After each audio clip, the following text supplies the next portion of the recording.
في أول الوضوء. قول حدثنا نصر بن علي الجهزمي. نصر بن علي الجهزمي فبارك من ویلی و چې دا د اصحاب ستة و امهات ستة و ټول شیخ دی او اتفاقا ثقه دی. د سره بشر بن معاذ العقدي، دا بشر بن معاذ العقدي مشهور عابد دی ثقه دی اتفاقا. قال حدثنا بشر بن المفضل، بشر بن مفضل چې دی دام ثقه دی اتفاقا. عن عبد الرحمن بن حرمله، عبد الرحمن بن حرمله کې کلام شته دی، بعض علماء د دې تضعیف کړی دی. دغه رنګه ابو سفال المری کې کلام دی. امام بخاری رحمه الله وی فی حدیثه نظر، د په حدیث کې نظر دی، اعتراض دی. عن رباح ابن عبد الرحمن، رباح ابن عبد الرحمن په بارک ابن حجر لیکلی دی په تلخیص الحبیر کې چې مجهول، خو نور علماء دیتا مقبول ویلې دی. رباح ابن عبد الرحمن ابن ابي سفيان ابن حويتب عن جدته د خپل نیانا، نیا د دې چې دا هغه اسما ده چې هغه لور د سعید ابن زید ده. سعید ابن زید احد العشرة المبشره او دا اسما بی لور ده. بعضې دا په صحابیاتو کې شمارلی ده او بعضو په صحابیاتو کې نه ده شمارلی. نو عن جدته دا د خپل نیانا و نیای روایت کوي. عن ابیها د خپل پلاری احد العشرة المبشره سعید ابن زید دی. دا بیبي وی چې زما پلار داسې ویلی دی چې سمعت رسول الله صلی الله علیه وسلم یقول لا وضوء لمن لم یذکر اسم الله علیه. شاه ولی الله محدث دهلوی په حجة الله البالغه کې وی هو نص على ان التسمیه رکن او شرط. رکن دی دا اوداسه، یعنی یو فرض دی په اوداسه کې، او یا شرط دی دا اوداسه د پاره چې په غیر د بسم الله نه اودس نه کیږي. دا رای د حجت امام شاه ولی الله محدث دهلوی. د دې روایت نم دا معلومیږي چې نه کیږي. دا اسحاق ابن راهویه او د اهل ظواهر دا مسلک دی چې بسم الله په اول د وضو کې دا واجب ده، فرض ده. دغه رنګه اهل حدیث هم دا مسلک دی. یو سړی قصدن بسم الله پریدي مونځ نه کیږي، اعاده د وضو به کوي. البته او دغه رای ده د هدایه د شارح مشهور حنفي عالم چې هغه فتح القدیر شرح کړی د په هدایه باندې په احنافو کې ابن الحمام، هغه قائل له په وجوب د بسم الله باندې فی اول الوضوء.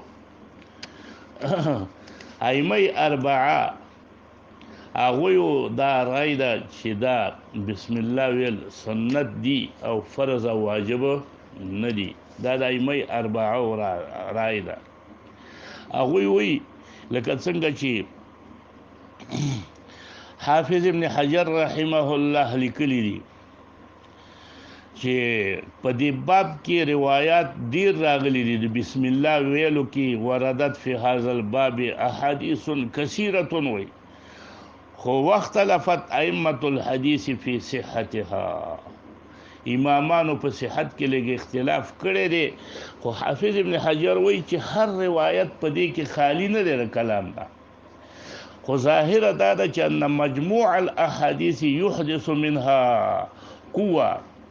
مجموعه د احادیثو چې راجمع کی ار یو حدیث لګ لګ کمزوري پکې ده، نو دا مجموعه چې راجمع کی او قوت پیدا کیږي چې دلالت کوي په دې باندې چې ان له اصلا.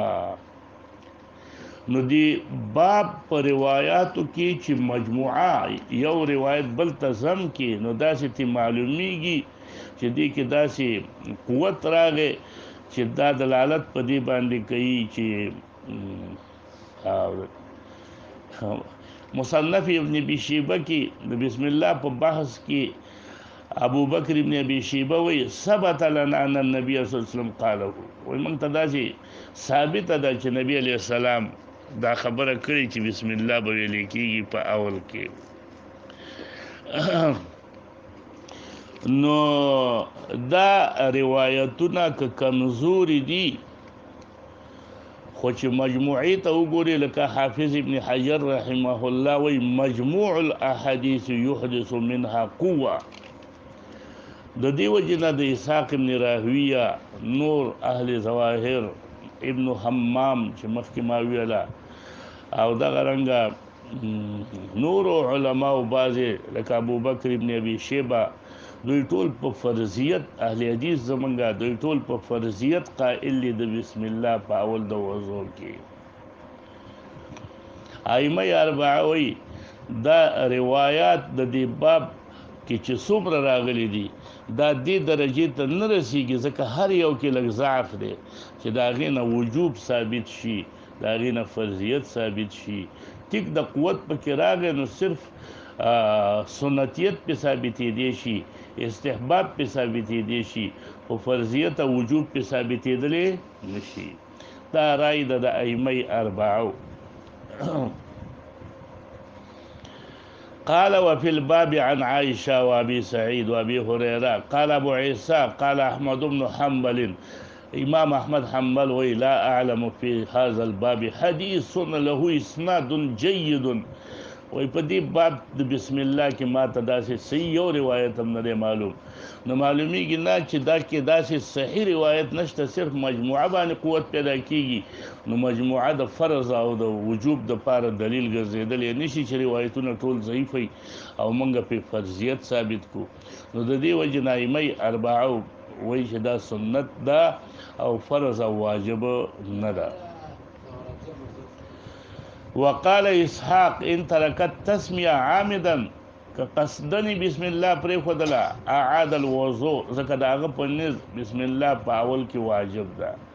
وان كان ناسيا او که یو سړی په یره دی پاتې شو خیر دی وي او یا متأولنو متأول معنا دا چې هغه ته په دې روایتو کې تعویل کو هغه داسې تعویل کو چې دا روایت پوره صحیح نه دي دا هر یو روایت کمزورې دی په دې باندې وجوب نه ثابتېږي په دې باندې فرضیت نه ثابتېږي نو د دې وجې نه ونه ویله نو د هغه اودس کېږي.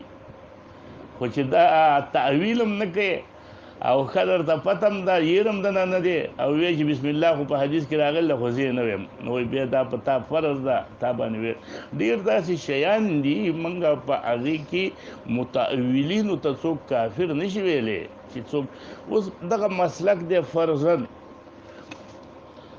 د قبر ته د سجدې لګولو قبر ته سجده کول دا عمل د چا دی ټول اتفاق دی په دې عمل د شرک دی. خو که یو سړی متأولا سجده وکړي لکه عمران خان چې لاړ چې زه متأول یم دې کې چې ما ورته هغه سجده نه ده کړې کومه چې الله ته خلق کوي دا هسې عامه د تعظیم سجده ده هغه سجده مې نه ده کړې چې کومه الله ته په ثمانیة اعضا باندې کېږي دا خو مې صرف تندی لګولې. دا ټول متأولین دي بریلیان هم وایي دا تعویل کوي که نه چې کومه سجده الله ته لګېږي هغه په څو اعضاو باندې ده ثمانیة اعضا 7 اعضا او دلته چې کومه یوه موږ دې قبرونو ته کوو هغه چاته څه باندې کوو هغه چېرته په څو اعضاو باندې یو اعضا زنګون هم کله ونه لګو صرف تندی ولګو. نو دا چې دی دا متأولین دي متأول سړي ته ته کافر ویلی نشي. اوس عمل پکې د کفر دی خو ته ورته کافر ولې نشي ویلی ځکه هغه متأول دی تعویل کوي. شیعګانو ته ته کافر نشي ویلی چې شیعګان کافر دي ولې هغه متأولین دي که نه تعویل کوي په دې نصوصو کې. نو کوم سړی چې تعویل کوي هغې ته کافر. هیڅ په دین کې دا محرفین چې راغلي دي، معتزله راغلي دي، خوارج راغلي دي، چېرته په اهل سنت والجماعت کې کوم علما دي او د هغوی د عقیدې والا دي او مستند علما دي، دی یو قسم کافر نه دي ویلي چې دا کافر شو، معتزله کافر دي او خوارج کافر دي او رافضه کافر دي، دا چا نه دي ویلي. ولې؟ دا ټول متأولین دي. نو متأول چې دی د هغې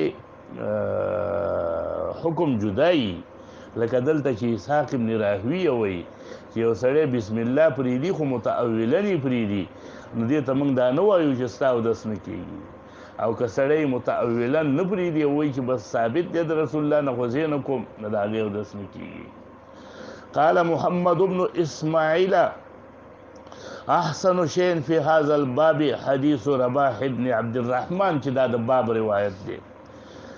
قال ابو عيسى ورباح ابن عبد الرحمن چې روایت کوي د خپل جدې نه کوي او جدې د خپل پلار نه کوي. پلار یې دی سعید ابن زید ابن عمرو ابن نوفل احد العشرة المبشره، او کوم چې ابو سفال المری دی، ابو سفال المری بني مره قبیلې ته نسبت دی، نو د ده نوم دی ثمامه ابن حسین، ثمامه ابن وائل ابن حسین دی د ده نوم. ورباح ابن عبد الرحمن نوم چې دی ابو بکر ابن حویتب دی. منهم من روا هذا الحديث فقال، بعضې د دې دغه په باره کې داسې وایي د رباح ابن عبد الرحمن چې دغه ابو بکر ابن حویتب دی، نو چا چې دا ویلي عن ابي بکر ابن حویتب، نو د ده نسبت چې کړی دی دا چا ته کړی دی؟ دا خپل نیکه ته یې کړی دی. د رباح خو عبدالرحمن دی که نه، او دا حویتب ته چې نسبت کېږي نو دا څوک دی؟ دا د ده نیکه دی. فنسبه الى جده، نسبت ولا جد ته کوي. اصل کې ثمامه ابن وائل ابن دغه حسین او رباح ابن عبدالرحمن چې دی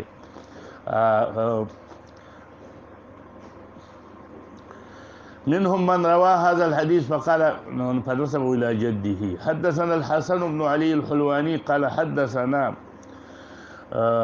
يزيد. دی زمونږ امام طحاوي غټ سړی بعضې وخت کې خطا شي. امام طحاوي ډېر غټ شیخ دی، شیخ الحدیث دی او خپل معنی الاثار هغې لیکلی دی، معتمد عقیده طحاویه. خو هغه دا ویلي چې دا بسم الله ویل چې دي دا فرض نه دی، په دې باندې استدلال هغه د مهاجر ابن قنفذ په روایت باندې کړی دی. مهاجر ابن قنفذ روایت کې داسې دي: رأيت النبي صلى الله عليه وسلم وهو يتوضأ فسلمت عليه فلم يرد علي، فلما فرغ قال إنه لم يمنعني ألا أن أرد عليك إلا كنت على غير طهر. ويقول دغه روایت د مهاجر ابن قنفذ کې رسول الله صلی الله علیه وسلم اودس نو نو سلام یې واپس نه کړ، وعلیکم السلام ونه ویو، ځکه سلام نوم د الله دی. نو چې سلام ونه ویو د دې وجې نه چې اودس یې نه و، نو بسم الله به څنګه وویو چې اودس هم نه یو، موږ بسم الله ولا کې ویو. نو بسم الله خو کې خو ډېر نومونه دي د الله، دا به په طریقه اولا سره نه وایي. دا استدلال هغه کړی دی په عدم فرضیت د بسم الله باندې په اول د وضو کې. خو دا څومره خطا استدلال دی. دا خو بیا معلومیږي دا چې بسم الله ویل د سره جایز نه دي، د بسم الله ویل د سره جایز نه دي.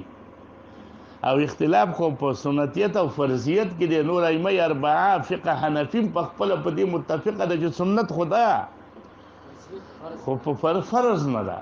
او د طحاوي د دې استدلال نه خو معلومیږي چې د سره ویلي جایز نه دي، ویلي بیخي د سره جایز نه دي. نو د طحاوي استدلال خو په دې باندې د ټولو علماو متفق اتفاق دی چې د مهاجر ابن قنفذ دا روایت په هغه وخت کې دی چې کوم وخت کې ذکر په غیر د اوداسه نه جایز نه و.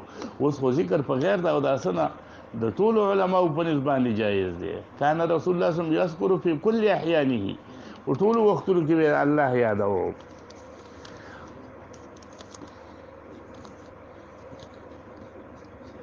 شیګان باره کې څه وایي تاسو آیا کافر دي که نه صحابو ته کنځلې کوي ما مخکې دا ویله چې یو عمل د کفر به کوي یو سړی ته هغه عمل ته ویلی شي چې دا عمل دی د کفر دا عمل دی د شرک خو هغه سړي ته به کافر او مشرک نه وي کفر او د شرک عمل به ورپه کي خو کافر او مشرک به ورته ته نشي ویلی دا امام ابن تیمیه هم لیکلي دي کله به پکې مبدعي خو اطلاق د مشتقي پې نه پېږي شرک به ورپه کي مشرک به ورته نه وي کفر به ورپه کي کافر به ورته نه وي ځکه دی تعویل کوي دی په استدلال باندې یوه خبره کوي دی متعولین دي نو دی مطلق انکار نه کوي د دې وجې نه دوی ته کافر ویل صحیح نه دي که هغه شیعه نه ورته چا پخوا ویلي دي او دا اوس بعضې خو جذباتین خلک چې د هغویو همدغه چا کې معمولی یو عمل هم ولیده نو په عمل باندې خلک د عمل د کفر باندې خلک کافر کوي دا خو د خوارجو